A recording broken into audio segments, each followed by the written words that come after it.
What's going on, everybody? Welcome back to a brand new video. Golden Hashira here, and today we are going to be reacting to the ninth chapter of the Hunters Guild Red Hood.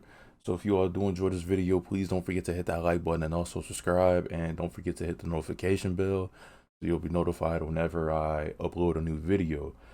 So without any further ado, let's begin. So pretty much from the last chapter or whatever, we're at the start of the final debarkation exam. This is I believe, the 42nd one so far. So the test format is obviously cops and robbers, except with a little twist using handcuffs. There are 30 participants or test takers or whatever, and there is a time limit of 2 hours.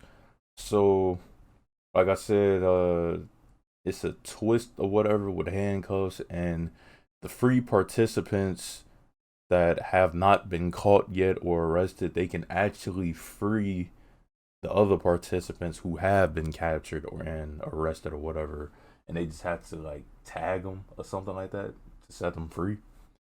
So everybody listens to the rules and everything, and I'm assuming that they're deciding what to do at this point or whatever.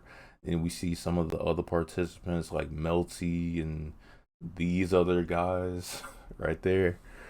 um so like I said, I'm assuming they was coming up with like a plan or whatever. Then everybody was pretty much trying to scatter as soon as Debonair said that the exam has finally begun. So everybody pretty much runs off except a select few, like Mario, Bonkers, and Velu, and then like three others that I don't believe we know their names yet. So they just stay on the rooftop, and everybody else, or at least like Tilty, was wondering why they were the only ones who haven't like run or whatever. And I think Velu and everybody else who remains on the roof realized that something was going on, which is the reason why they decided to stay back, because they felt like it was something contradictory about this exam or test or whatever. And he was actually right about that. So he was basically just saying like, even if Velu was saying like, even if I do get caught, then you can just free me. And then he's just wondering, Tilty's just wondering, like, why would I do that? There's no benefit to me. And Mario is like, there actually is. If it works, then everybody could actually possibly pass the test.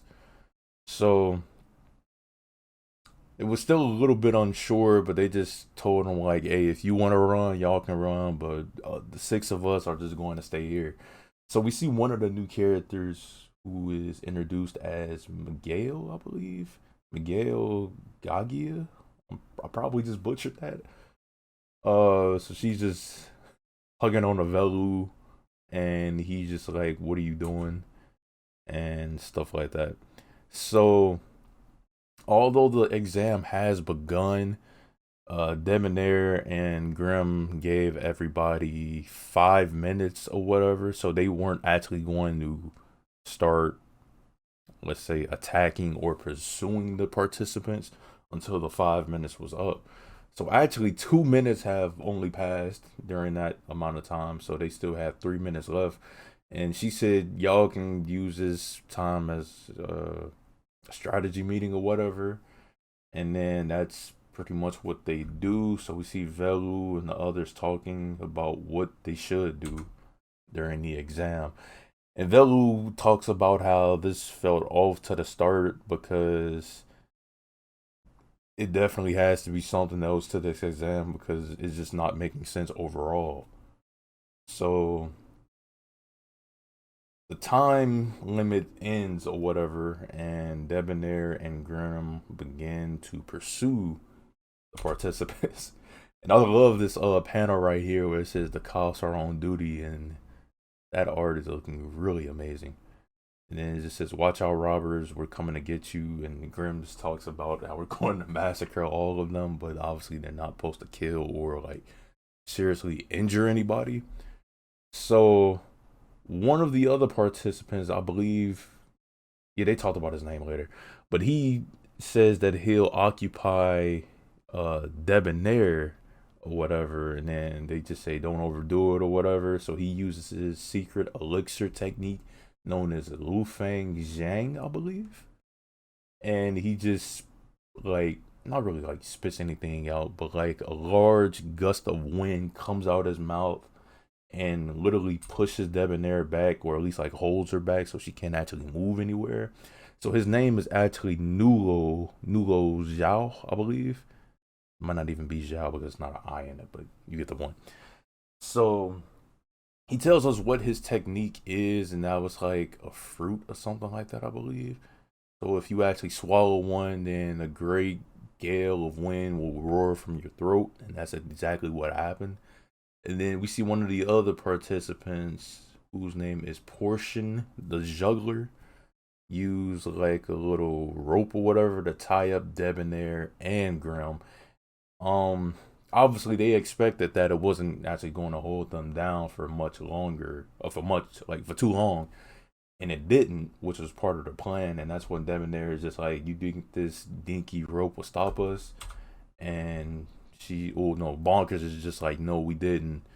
And I believe this is when Grim tries to attack Bonkers, but then this is when Velu uses this opportunity to not really like do a sneak attack, but just sneak up on the instructors in order to obtain something. So, like I said, we go back to them just discussing over the plan a little bit, and them realizing that there's a contradiction within this exam, or it being a trap, like Mario said. Um, so then this is when Velu comes to a conclusion, basically saying that we should go after the handcuffs instead.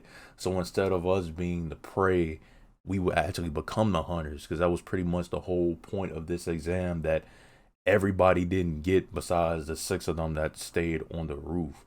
So with them going after the handcuffs, obviously it would give them the upper hand, so they can actually like arrest the cops or whatever. So then this way everybody would have the chance to win, because nobody would be pursuing them, as opposed to the cops or whatever constantly arresting people, putting them in that little cage or whatever, and then nobody will end up winning. So if anything, the 6 of them actually came up with a solid enough plan to give everybody the advantage of winning. And then pretty much the others that left were kind of just in it for themselves in a way, and that's why they just all ran off in different directions. Like, hey, if y'all lose, it's on y'all. We just gonna run away. So yeah. And I believe they said it was 4 sets.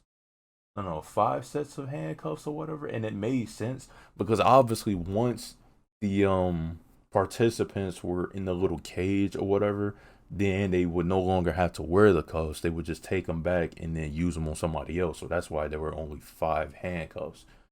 So yeah, I think this was actually a pretty solid plan, and the fact that Velu was able to just not really come up with that on the spot, but I know like they all discussed with each other.